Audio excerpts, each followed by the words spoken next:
Hello to all Cinemaster lovers. Hope you enjoy watching. Let's get started. The story starts with Jennifer, the late stayer at the office on a quiet Friday night. She's planning to catch a plane to New York for a long weekend to see her ex-fiancé on Valentine's Day. With a sigh, she drafts a heartfelt email, hesitant yet hopeful, and clicks send. Determined not to miss her flight, she grabs some candy as a quick snack and heads for the elevator. Meanwhile, in another part of the office, Guy is also wrapping up his day. A casual, upbeat energy follows him as he shoulders his bag and heads toward the same elevator. Fate intervenes as the two strangers find themselves waiting together. Jennifer steps into the elevator on the 49th floor, her thoughts preoccupied. Moments later, Guy enters from the 42nd floor, his cheerful demeanor starkly contrasting Jennifer's quiet reservation. The elevator hums as it descends, until it doesn't. Without warning, it shudders to a stop, plunging Jennifer and Guy into an unnerving silence. Guy, the eternal optimist, fumbles with the buttons and the emergency alarm, but the machine stubbornly resists. Jennifer's annoyance grows as Guy tries to lighten the mood with jokes, her mind racing with the realization that she's now stuck underground with no cell service and zero control over her schedule. Tension creeps in as their efforts to call for help yield nothing. Jennifer eyes the surveillance camera, her glare practically begging for a sign of life from the building's security team, but there's no response, just the eerie hum of the overhead lights. The minutes stretch painfully. Guy suggests looking for an escape hatch. Jennifer, reluctantly taking charge, awkwardly climbs onto his shoulders to investigate. The hatch doesn't budge, and a painful scrape on her hand forces her to abandon the attempt. She winces as Guy helps her down, his attempt at a reassuring joke falling flat. As an hour ticks by, Jennifer's frustration boils over. Missing her flight now feels inevitable, and she lets out a string of curses, blaming the elevator, the building, and even fate itself. Guy, unshaken, continues trying to diffuse the tension with lighthearted quips. Slowly, the walls of formality between them begin to crack. They finally exchange names and their conversation shifts to light banter, a spark of camaraderie in the confined space. The mood lightens slightly as Jennifer grumbles about the waterless thermos she'd carried. Guy, ever the gentleman, offers his bottle of water, casually joking about cracking open the bottle of wine he happened to have with him instead. They laugh at the irony of both carrying bottle openers in their bags, their mutual amusement cutting through the frustration of their predicament. Though the wine remains unopened, Jennifer gratefully accepts the water, her mood softening. In return, she shares her candy, a small but meaningful gesture that seals a fragile truce between the two. Jennifer starts to feel the gravity of their situation and suggests they ration their snacks, joking nervously about being stuck until Tuesday. As the hours drag on, her discomfort grows, not just from hunger but from the very human problem of needing to pee. Too embarrassed to go in front of Guy, she hesitates until he gently suggests she use the corner or her thermos. Reluctantly, she agrees, but makes him promise to close his eyes and cover his ears. To make her feel less awkward, Guy starts singing a ridiculous tune, and Jennifer finally handles the situation. «Тань зрения», смеясь после этого над абсурдностью всего. Trying to lighten the mood, Jennifer doodles on the elevator walls, and soon they fall into a rhythm of conversation, playing games and sharing personal stories.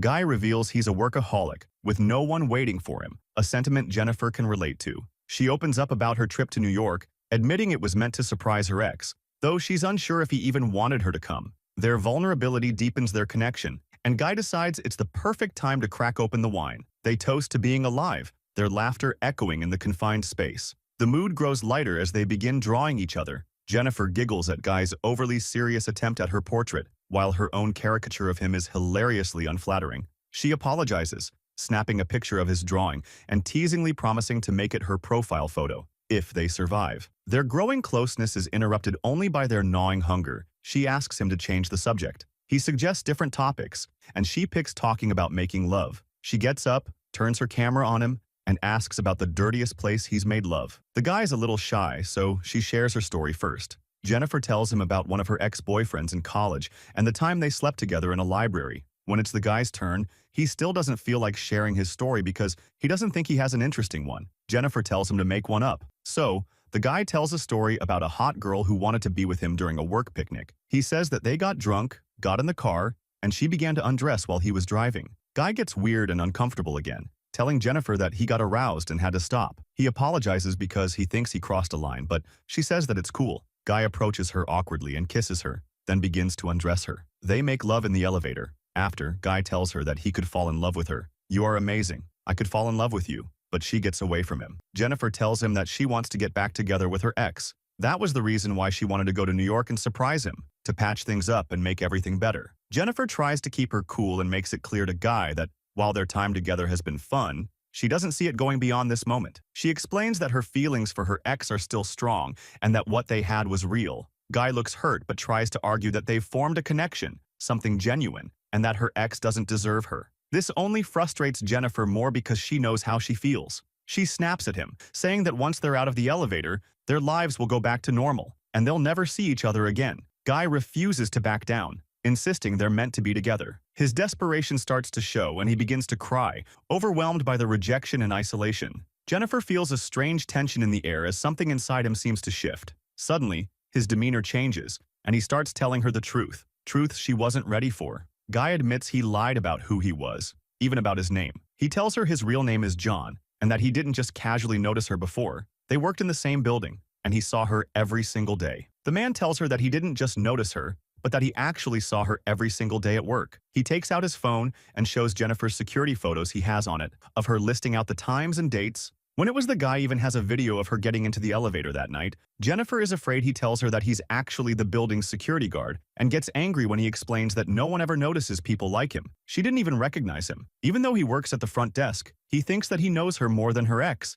and tells her that he planned everything that happened that night. The man takes out a key and unblocks the elevator. Jennifer can't believe what he did to her and says that she'll call the cops and that he'll rot in jail. He doesn't like that, so he grabs her and they begin to struggle, flailing her legs. During the fight, Jennifer breaks the elevator key. They continue to fight, and she knocks him out with her shoe. Jennifer is afraid that she killed him, so she approaches him to check when he suddenly jumps up and knocks her down. They both remain unconscious in the elevator. After a while, Jennifer wakes to find the man conscious. Already, she asks him why he did it. His reasoning is that he wanted to get her away from everything so that they could connect on a human level. He says that they didn't just have a date, but an entire relationship in the weekend stuck in the elevator. Jennifer thinks that he's not going to get away with it, because someone will surely come to get them out. Unfortunately, she finds out that the guy has taken all the shifts for the weekend, and the two other guards won't be coming in until the extended weekend is over on Tuesday. Jennifer asks what he'll do, and he says that he would rather kill her than go back to prison. He says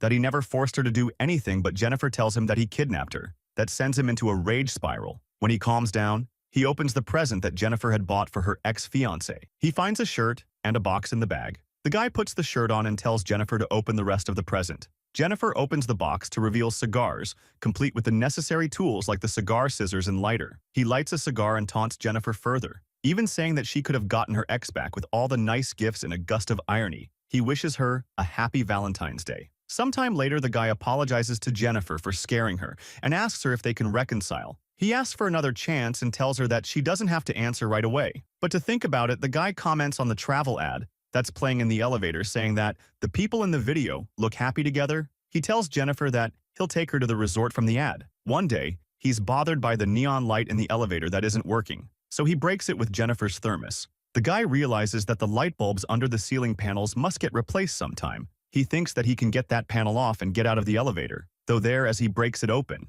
With the thermos, Jennifer stands up next to him. He asks Jennifer to give him a boost to get up there, promising that he'll come back for her. However, Jennifer thinks it would be easier if he gives her a boost because she doesn't have enough strength to do it. He doubts that she'll want to come back for him, and she'll call the cops. Jennifer tells him everything that he wants to hear and convinces him to give her the boost. After everything that we've been through, I don't want you to go to jail. She gets on his shoulders and pulls out of the elevator. The guy tells her where the ladder and the door are happy, that they finally managed to escape. Jennifer turns around and gives him the finger, pissing him off as she climbs the ladder. He finds a way to get out of the elevator too. The guy binds two pieces of clothing together and throws them over the elevator beam. Jennifer is already moving towards the door as he starts climbing up. He tells her that she'd better run because now she's gonna die. Jennifer gets close to the door when he already reaches the level she's on and follows her. She opens the door and screams for help. Then he suddenly grabs her and hurls both of them back in the elevator. They both fall unconscious. Jennifer wakes up first to see the fire sprinklers still running and comes up with a plan. She tries to trigger the fire alarm by lighting a cigar, but when that doesn't work, she starts a small fire instead. Smoke fills the elevator, waking Guy, who she now knows as John. Acting fast, Jennifer punches him, breaking his nose and uses a piece of clothing to restrain him. John, angry and panicking, warns her that the fire alarm won't help. They'll just get soaked and possibly electrocuted.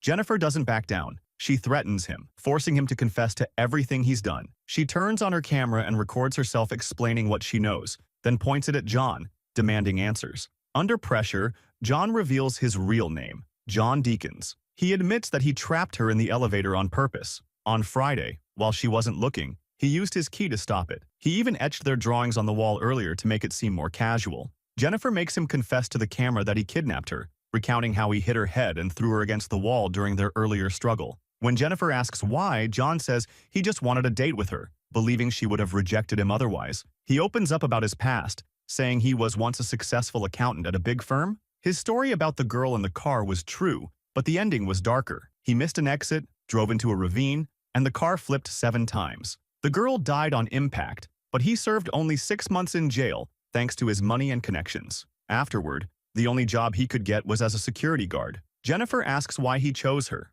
John simply replies, "Because you're great." As Monday rolls around, they're still stuck in the elevator. Meanwhile, another security guard, Eddie, brings his new girlfriend to the building to show her the rooftop view. When he can't find John, he begins to suspect something is wrong. Eddie checks the security monitors and notices Jennifer and John trapped in the elevator. He rushes down to help, waking Jennifer and John in the process. Jennifer, desperate, pleads with Eddie to get them out. Eddie assures her he'll handle it and begins prying the elevator doors open with a crowbar. Jennifer steps forward, eager to escape, but Eddie tells her to wait until he can fully open the doors. Suddenly, John seizes the moment and knocks Jennifer out cold. Acting quickly, he tells Eddie everything is fine and takes the keys from him. When the keys fail, Eddie offers to climb in to help. Once inside, Eddie realizes something is off, but before he can react, John powers up the elevator and gruesomely kills him by cutting him in half. John knocks Jennifer unconscious again and carries her to his car, stuffing her into the trunk. He returns to the building to dispose of Eddie's body and clothes,